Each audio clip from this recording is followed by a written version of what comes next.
In the 1970s, some tractors cost more than a brand new house.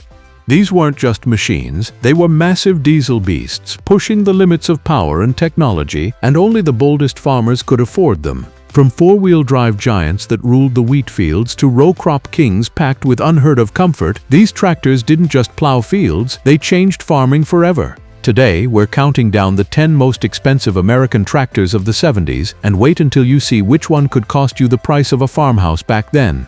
Number 1. John Deere 8630. When John Deere introduced the 8630 in 1975, it became the company's most ambitious and expensive tractor to date. This four-wheel drive monster was designed for the rapidly expanding farms of the American Midwest and Great Plains, where farmers were plowing, planting, and harvesting on thousands of acres. With nearly 275 horsepower, the 8630 could pull implements that smaller tractors couldn't dream of, making it a true game-changer. The tractor was powered by Deere's turbocharged diesel engine and came with a full-time 4WD system. This gave it incredible traction and pulling strength, even in heavy soils. The 8630 also featured Deere's SoundGuard cab, a major step forward in operator comfort. Farmers who had spent years in noisy, open platforms were suddenly working in a quieter, climate-controlled cab with better visibility. This mattered more than most people realize. It meant farmers could spend longer hours in the field without the same level of fatigue, boosting productivity. But all that innovation came at a steep cost. At around $45,000 when new, the 8630 was priced higher than most houses in rural America at the time. Only the largest and most profitable farms could justify such a purchase, which gave the 8630 a certain prestige. Owning one wasn't just about horsepower, it was about showing that your farm was modern, serious, and ready for the future.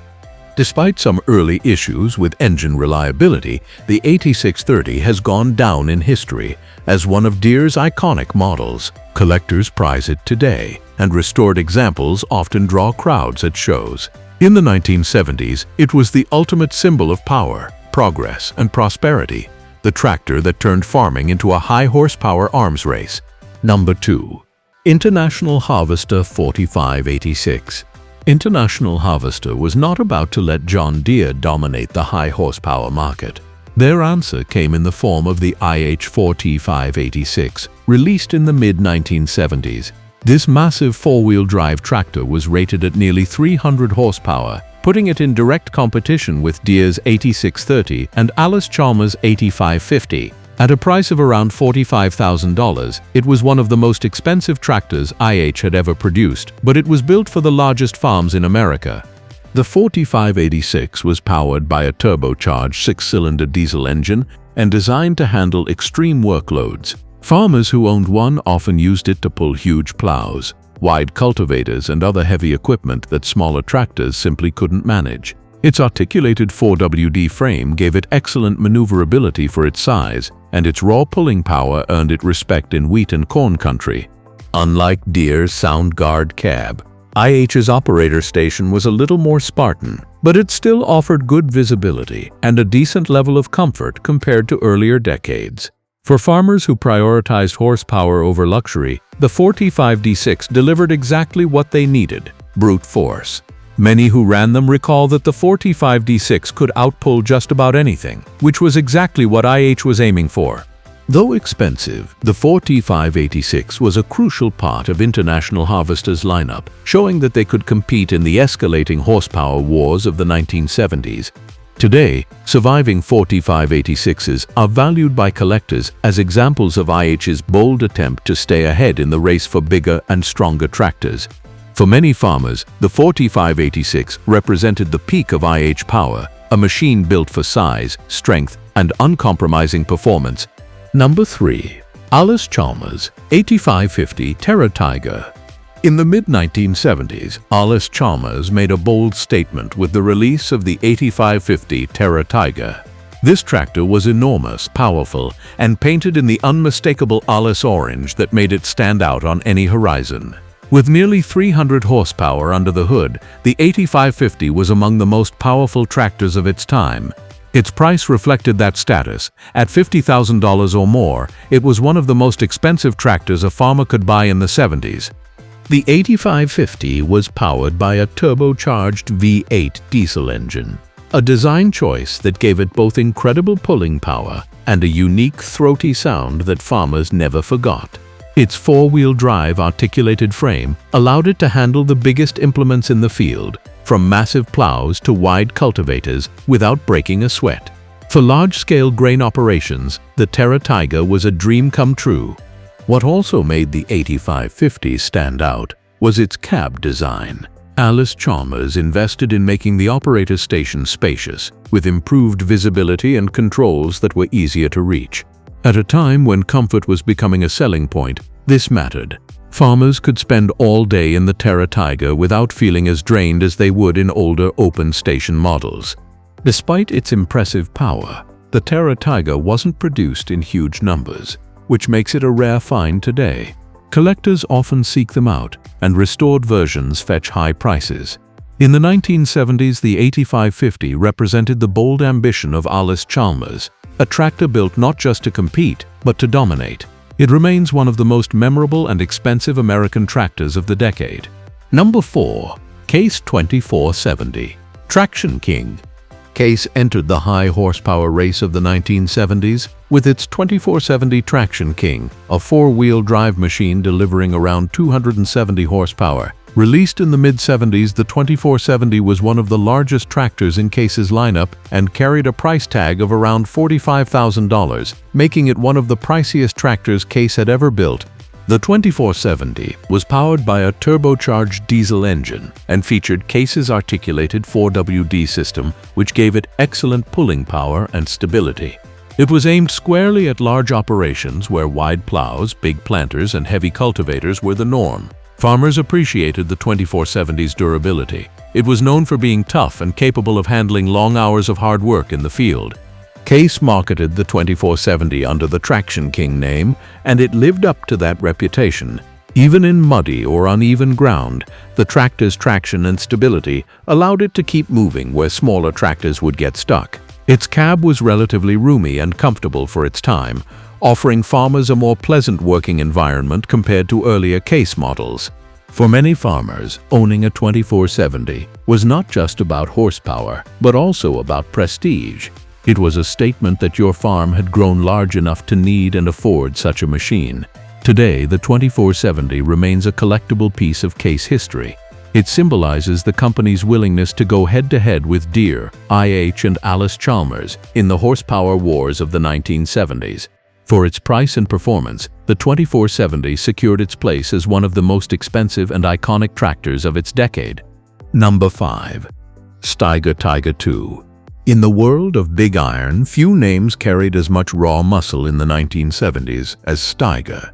While John Deere, IH, and Allis-Chalmers were fighting for market dominance, Steiger, a small company from Fargo, North Dakota, was quietly building some of the most powerful and expensive tractors of the decade. The Steiger Tiger II, released in the late 70s, was the crown jewel of their lineup. With nearly 325 horsepower, it dwarfed most competitors and carried a jaw-dropping price tag of nearly $60,000, more than many family homes at the time. The Tiger II was powered by a massive Cummins diesel engine, designed to deliver raw pulling strength that could handle the biggest implements farmers could buy. This was a tractor built for wheat country, where farms stretched across thousands of acres and efficiency was measured in how much ground you could cover before sundown. Its articulated four-wheel drive design gave it unmatched traction and maneuverability, even when handling enormous plows and cultivators. What set Steiger apart from the corporate giants was its farmer-first design philosophy. The Tiger II was built with simple, rugged engineering that made it easier to repair and maintain in the field. Many parts were sourced from common suppliers, meaning farmers didn't have to rely exclusively on dealerships for costly repairs. This practical approach made Steiger tractors beloved by large-scale farmers who wanted muscle without excessive complexity. The cab of the Tiger II was also ahead of its time, offering a spacious, comfortable environment with good visibility. Farmers who spent 12-hour days in the field appreciated the improved ergonomics, and the Tiger II helped set the standard for what high-horsepower cabs should feel like. Today, the Steiger Tiger II is remembered not only as one of the most expensive tractors of the 1970s, but also as a symbol of how independent innovation could challenge the big names. Restored models command high prices at auctions, and for enthusiasts, the Tiger II is the very definition of a high-horsepower legend. Number 6. Versatile 950. While technically a Canadian brand, Versatile tractors became a staple in the US during the 1970s, competing directly with John Deere, IH, and Case in the high-horsepower market. The Versatile 950, introduced in the late 70s, was one of their largest and most expensive models, carrying a price of around $55,000 when new. With close to 300 horsepower, the 950 was built to go head-to-head with the best in the business. The 950 was powered by a Cummins diesel engine, known for reliability and raw torque. Its articulated 4WD design gave it excellent pulling strength and stability, making it a go-to choice for large-scale grain operations across the American Midwest. Farmers valued it not just for its power, but also for its simplicity and value. Versatile tractors often undercut the big-name brands in price, while still delivering comparable performance. Even though it was still expensive by any standard, many buyers felt the 950 gave them more for their money compared to Deere or IH. The cab of the 950 was functional and offered reasonable comfort, though not as advanced as Deere's SoundGuard system. What farmers loved most about Versatile was its reputation for being easy to maintain. The 950 was engineered with straightforward mechanics, and many parts could be replaced without requiring specialized tools or costly service calls. In a decade when downtime could make or break a harvest, this simplicity was worth its weight in gold. The Versatile 950 quickly became known as a dependable workhorse that could cover huge acreages efficiently. It appealed to farmers who wanted the muscle of a Steiger or Deere but preferred a more practical price point.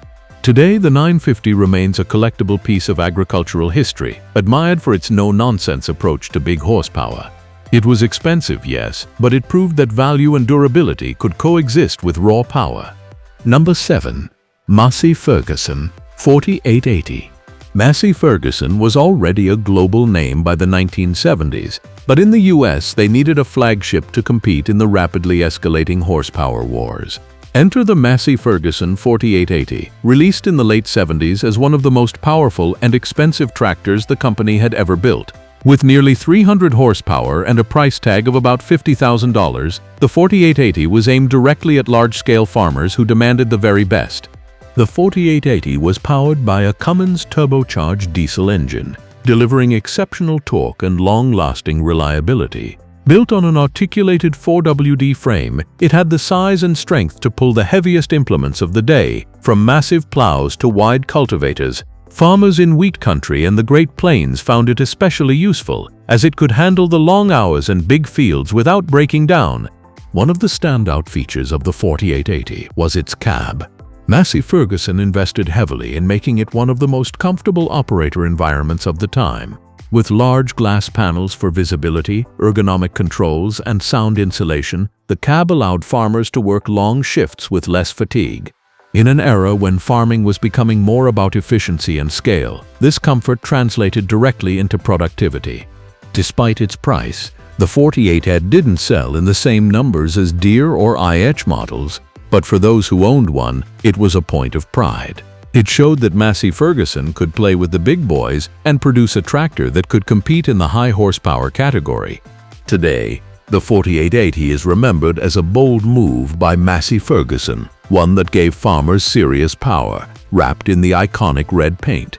Expensive, rare, and powerful, it remains a highly sought-after machine for collectors and enthusiasts of vintage tractors. Number 8. John Deere 4630. Not every expensive tractor of the 1970s was a giant four-wheel drive monster. The John Deere 4630, released in 1973, proved that row crop tractors could also command high prices. With around 150 horsepower and a new price tag in the $30,000 range, the 4630 was one of the most advanced and expensive two-wheel drive tractors of its era. What made the 4630 special was Deere's SoundGuard cab, which was revolutionary at the time. It was one of the first tractor cabs to focus on operator comfort, with soundproofing, air conditioning, and excellent visibility. For farmers who had spent years enduring the dust, noise, and heat of open-station tractors, the SoundGuard cab was like stepping into the future. Powered by Deere's reliable turbocharged diesel engine, the 4630 delivered steady horsepower and torque, making it suitable for a wide range of tasks, from planting and cultivating to pulling heavy wagons. It quickly became popular among row crop farmers who wanted both power and comfort. Its versatility meant that it could serve as the main tractor on medium-sized farms or a secondary workhorse on larger operations. The 4630 was expensive, yes, but it was also aspirational. Owning one in the mid-70s meant you were ahead of the curve, investing in modern technology that prioritized both efficiency and the well-being of the farmer. It symbolized a shift in tractor design philosophy. Farmers were no longer expected to endure discomfort as part of the job. Today, the 4630 is celebrated as a milestone in Deere's history. Restored models are highly collectible, and many are still in use, proving that its combination of power and innovation was worth every penny of its high price. Number 9. International Harvester 1086. By the late 1970s, International Harvester knew that farmers wanted more than raw power. They wanted comfort, reliability, and modern design. The International Harvester 1086, released in 1976, delivered exactly that. With about 130 horsepower and a new price of over $30,000, the 1086 wasn't the biggest or most powerful tractor of the decade, but it was one of the most expensive row crop tractors money could buy, and for many farmers, it was worth every penny. The 1086 was part of IH's 86 series, a lineup that introduced the now famous Custom Control Center cab. Unlike older IH models, this cab was spacious, quieter, and designed with ergonomics in mind. Farmers had improved visibility, better seat comfort, and controls placed logically within easy reach. Air conditioning and soundproofing helped farmers spend longer hours in the field without being completely drained at the end of the day. In a decade where farms were expanding rapidly, this comfort wasn't a luxury, it was a necessity. Mechanically, the 1086 was built tough. Its turbocharged diesel engine produced reliable power for heavy tillage, planting, and hauling. Its strong hydraulics and durable transmission made it versatile enough to handle everything from balers and sprayers to heavy wagons. Farmers often praised its dependability, noting that with proper maintenance, the 1086 could easily log thousands of hours of work without complaint. The 1086 became one of IH's most popular models, not just for its performance, but for what it represented, the shift toward tractors that treated the operator as part of the equation. Farmers no longer had to choose between power and comfort. The 1086 offered both. Today, the 1086 holds a special place in tractor history. Restored versions command high prices at auctions, and many remain in daily use. It was expensive in its time, but it proved to be an investment that paid back through durability, efficiency, and improved working conditions for the farmer. Number 10. White 4180 Field Boss. In the 1970s, White Farm Equipment wasn't the biggest name in the tractor market, but they weren't afraid to swing for the fences. Their 480 Field Boss, released in 1975, was their answer to the growing demand for high-horsepower articulated tractors. With nearly 180 horsepower and a price tag approaching $40,000, the 480 was one of the most expensive and ambitious machines White ever produced. The 418 was designed for big fields and tough jobs. Its articulated four-wheel drive system gave it the traction and stability needed for pulling large plows, cultivators, and other heavy equipment. Powered by a turbocharged diesel engine, it had the grunt to handle long hours under load without flinching. Farmers who bought the 418 praised its ability to keep pace with Deere, IH, and Case, even if White lacked the same level of brand prestige. The cab of the 418 was modern for its time, with good visibility and decent comfort features. While it wasn't as refined as Deere's SoundGuard cab, it gave operators a much better experience than the open stations of previous decades. Farmers could work all day in the 418 with less fatigue, which was crucial during busy planting and harvest seasons. What made the 480 unique was its bold styling and its role as an underdog challenger. White was competing in a tough market dominated by bigger names, but the 480 proved they could hold their own. For many farmers, buying one was a way of supporting an alternative brand without sacrificing performance. Today, the 480 is a rare find, especially in restored condition. Collectors value it not only for its rarity, but also for what it represented. A bold attempt by White to join the horsepower wars of the 70s. Expensive, powerful, and distinctive, the 400 rewinds a testament to the era when every manufacturer was racing to build the biggest and best. Those were the tractors that defined an era. Powerful, expensive, and legendary. In the 1970s, owning one of these machines wasn't just about horsepower. It was about making a statement that your farm was ready for the future. From the brute force of the Steiger Tiger II to the prestige of the John Deere 8630, these tractors still turn heads decades later. Which one would you want in your shed if money was no object? Let us know in the comments, and if you enjoyed this look back at farming history, don't forget to like, subscribe, and join us for more stories of the machines that built America.